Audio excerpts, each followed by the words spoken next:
Hello, good evening, everyone, and welcome to another Drama is Life, where we talk about mental health and social topics across the lifespan. Hello, I am your host, Theresa White, CEO and founder of In Time Creative Counseling Services, where we are located here in Terre Haute, Indiana. We offer individual, family, and group counseling. Um, we talk about mental and social topics with the desire to increase awareness of mental health concerns and to decrease the stigma in our community, particularly among African American communities and our faith based communities. So come on in as we are going to have another candid conversations. We talked about last week. If you were there joining us, if you were able to catch the replay, we talked about had a nice candid conversation about being Black in predominantly white spaces. We are going to talk tonight, as we know, how many of you, if you're in the area, how many came outside a couple of days ago? What was it, Saturday? And there was snow. Okay. How many was anticipating snow? Put my hand down because I was not. Opened the door and was like, oh, that's not what I hope to see today. Just a couple of days ago, it was 80 degrees. But that's how things happen. Sometimes situations show up, situations that we don't anticipate, that we don't expect to happen, happens. And so tonight we're going to have a conversation about what we don't anticipate. And sometimes things that happen and how we deal with them. So, is anybody excited about the holiday coming up? I've seen people already in stores. I've seen where we have Christmas stuff has been out for holiday decorations have been out. I don't even want to say since July, y'all, but almost since July. So it's been out for a while. And the same way that I'm somebody that with the time change, how many was ready for the time change? And nope, not ready for that either. And so we're going to have a conversation tonight about how do we deal with things that we are not ready to deal with. It is hard to deal with, and sometimes we don't even want to talk about it or even to address it, but yet it's present. And so tonight, our topic and title is the empty chair. And we're going to talk about grief and Thanksgiving. So, with the holiday coming up, we know that a lot of people, some people are really excited. This is fall is their season and they really enjoy the colors. You know, you got the reds and oranges and yellows and all the different things that are happening. Yet, there are some people that are not looking forward to the holiday for various reasons. So, we're going to talk about one of the reasons that we don't really want to face the holiday, and it's because of the empty chair. So, in the holidays, you know how you have those conversations and you're sitting around the table and we're talking around and talking about different things. And I want to just share a little bit of personal. I have not been looking forward to this holiday season. And I think it has changed a little bit every year. Um, and sometimes it's like, yay, you know, I like Thanksgiving. It's one of my favorite family gathering holidays because it's not a holiday where there is a lot of pressure to give. People are not judged by gifts and things like that. You are judged by your food, though. I will admit that you can be judged by your cooking, by your food, those kind of things. But it is generally a holiday of just getting together, eating some good food, hopefully some good food, and just spending time with family members and being able to have a good time. And so I really want to have a conversation about it's coming up next week. And I wonder how many of you have plans, have already made plans for the Thanksgiving holiday. And you can send a comment. Feel free, as I have shared in our lives before. I welcome comments. I welcome feedback. I welcome questions. if you have any that come up. But it's not always an easy reality to face when it comes to a holiday coming up. And we've talked about this generally every year. We have a conversation about grief and the holidays. And here the holidays are upon us on this holiday. I am still trying to wrap my mind around the fact that it's next week. Y'all, next week, y'all. It's Thanksgiving is next week. oh, but how many people really are planning to not gather?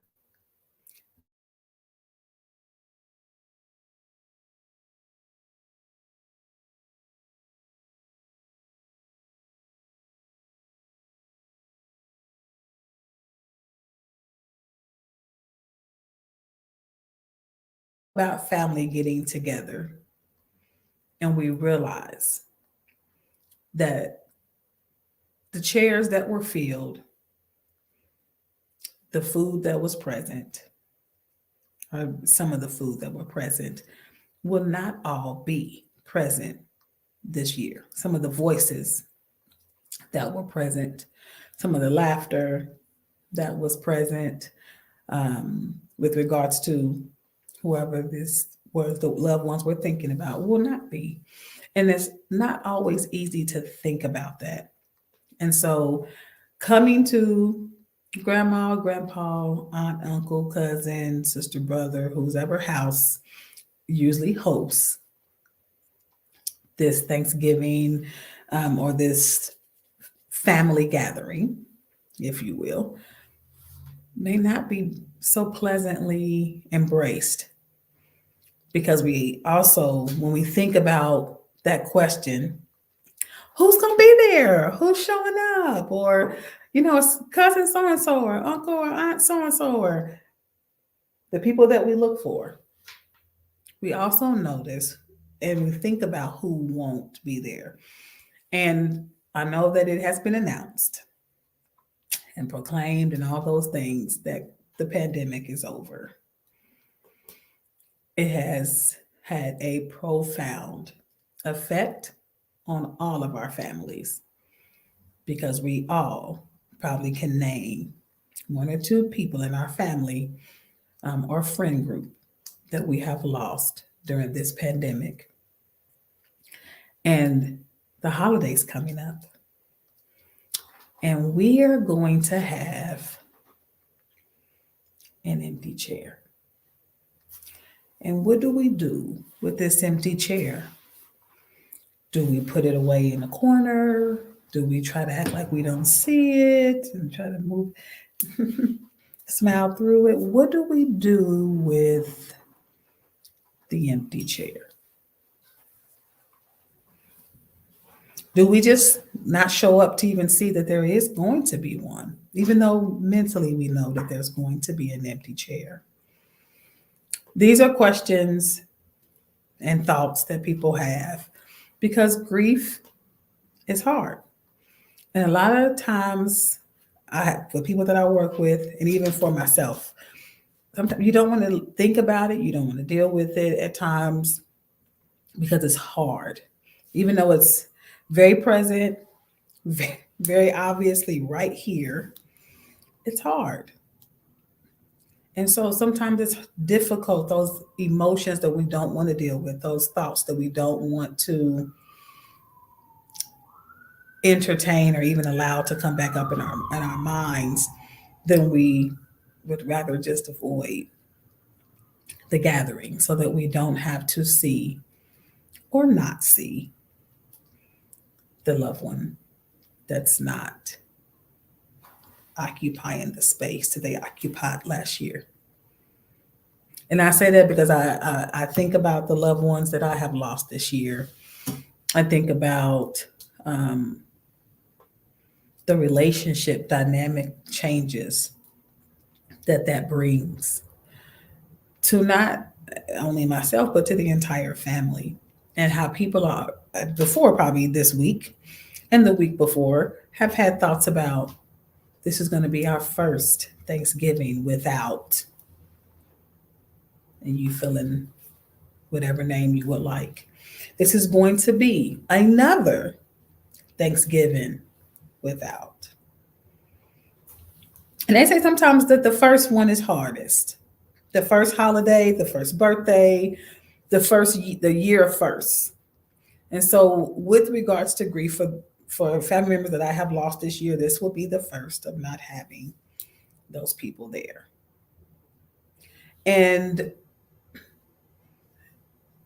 sometimes throughout our lives, we can go through things, go through our day, we can go through the everyday actions, getting up, going, taking a shower, hopefully you're taking a shower and, washing your body, going to your everyday workplace or wherever you go every day.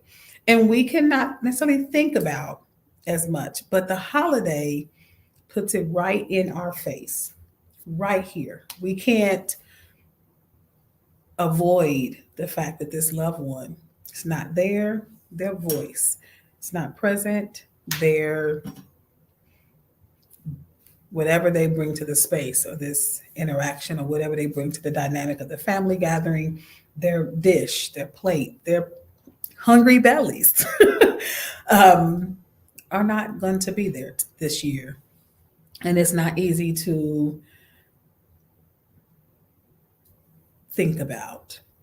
And so I'm going to ask if you are comfortable sharing, what are your thoughts about this holiday coming up? Excited? Yay. Are you like, yeah, I'm really excited. One of my favorite holidays. I really enjoy it. Or is there some reservation? Is there some mixed feelings? What is your reaction with regards to Thanksgiving coming up or being next week? I'm going to share a few ways that people may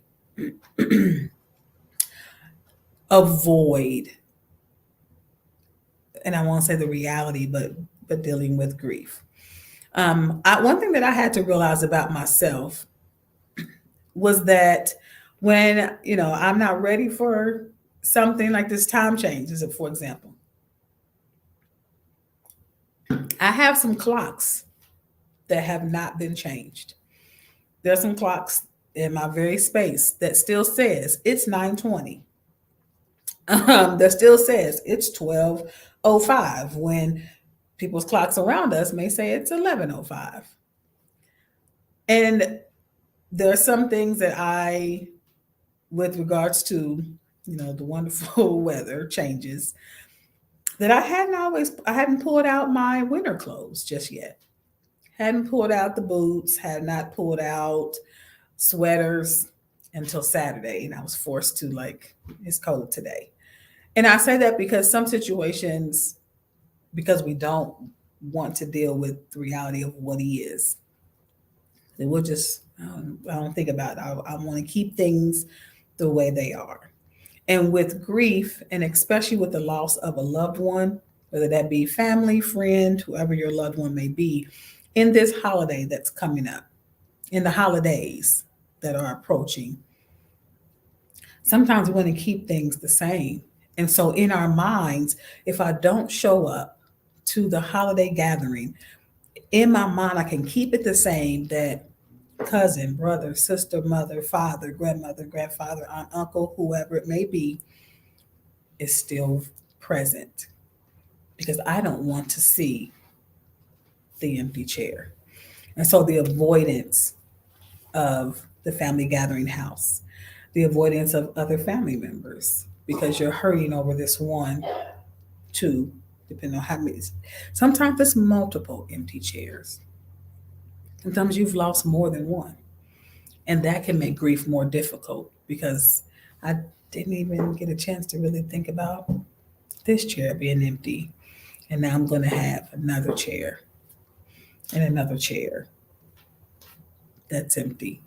And so, as we've talked about before, I'm going to give an excerpt out of my By Grace Grief Journal. sometimes it's important to allow your emotions and to release them. So, one of the entries actually says for you, if your current grief, mood, or status was a color, if you could identify it as a color, what color would it be right now and why? And I want you to think about that. You can, if you are a journaler, I encourage people to journal, to write. Um, and colors don't mean what typical, maybe a color may mean for somebody else. It's whatever you say that they are. So a color, red, may not always mean anger or passion. It can be whatever you say it is. And so if I was to share my current grief, mood, or status, it would be an a mix of red and blue, and not necessarily purple, but it would be like the middle would be red and blue, where they're distinguishable, and on the other sides it would be red, blue. So kind of like a blend of the two, but the outsides are still distinguishable. And that would be my color. You are definitely welcome in your journal entry to share why you're this color. Um, I have multiple reasons, which is why I have two different colors. But because there's more than one loss that's taken place, and there's more than one feeling about grief for me. I look at grief at times as a gift of reminding us of what we need to cherish, and also am really sad about it, um, especially when things are typically abrupt. Um, and a lot of times death is unexpected. And there are some situations where death is expected. Um, excuse me, even though in all situations, because we know that um, part of the life cycle is death.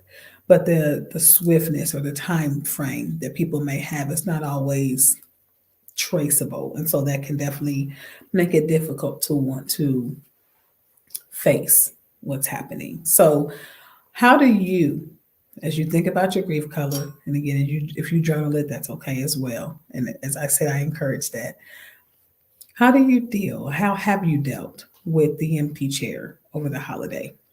Do does the empty chair go back into another room, into the corner? Does the empty chair get its space around the table?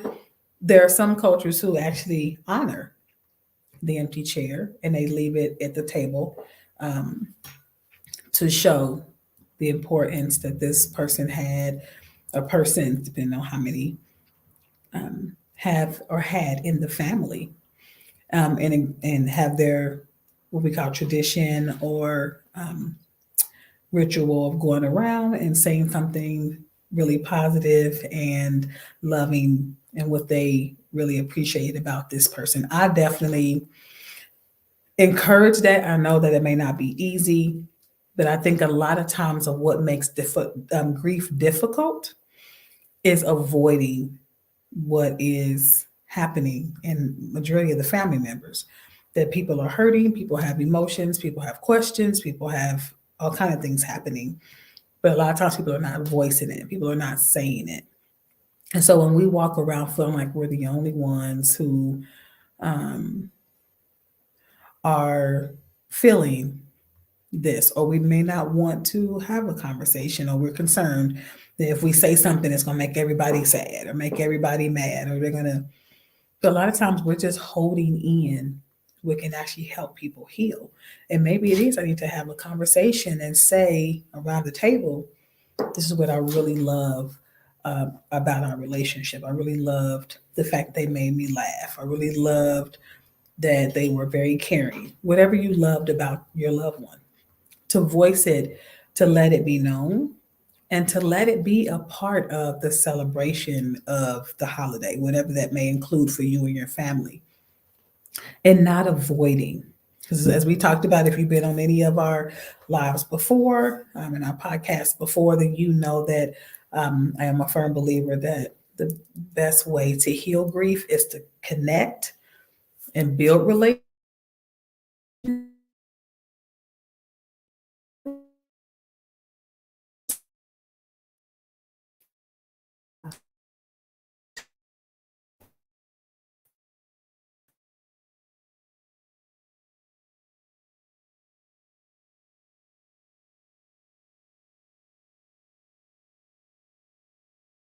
and reach out to a loved one. So I encourage you to do that.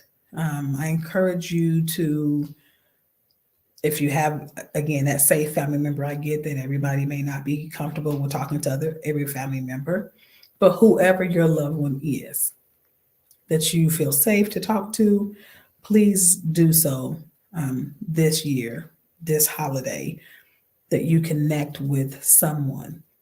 And if whatever your celebration plans are, that you find a way to honor and appreciate what this loved one that may not be with you anymore has brought to your life. And it's okay to remember it, it's okay to talk about it, and it's okay to share it with other family members if they're okay with you sharing that with them. So I encourage you to do that so that you can release some of that grief, some of those emotions, some of those questions. I have found in my own journey that not only with, again, journaling, and that's been really great for me to be able to write. As people know, I'm a drama therapist, so I do a lot of different expressive arts activities, but I really enjoy the writing piece and what that can bring out and what that releases. And so if you need to write it first, that's okay as well. But I'm going to encourage you to find a healthy release for the emotions that may be coming up, regardless of what they may be, for this holiday. And that however you honor your loved one with regards to what may be coming up, for the fact that there's going to be this empty chair, that you get a moment to share, to release, to validate your own emotions, and to not shut them down, as a lot of us have probably done all year, tried to shut them down. Um, and this season makes them come up a lot stronger and a lot faster sometimes than we are anticipating, or sometimes feel like we're ready for, kind of like how the snow did a couple of days ago. But sometimes it's like, here it is. And we have to get our sweaters out, get our boots out, and be ready to address, no pun intended, but to address the grief emotions that are coming up for you and be able to release those in a healthy manner. If you are struggling and you feel like, okay, I am, maybe it is really difficult, that I'm having a harder time than I'm anticipating, that I'm really trying to move through this, I'm really trying to heal and do things that are helpful, and I'm having a struggle. We are here as a support here at In Time Creative Counseling Services. You're definitely welcome to give us a call to see if we are able to help. I encourage you, even if it's not us, that you can call somebody and talk to someone, a grief counselor, to be able to help with the healing process for your grief journey. So hopefully you will find a way for, as I encourage you to find a way for you to honor your loved one, however you or your family see fit to do so. And we will continue talking at our next podcast and live with regards to this empty chair. You guys have a blessed week, and I will hopefully see you back here on another Drama is Life next week. Bye bye.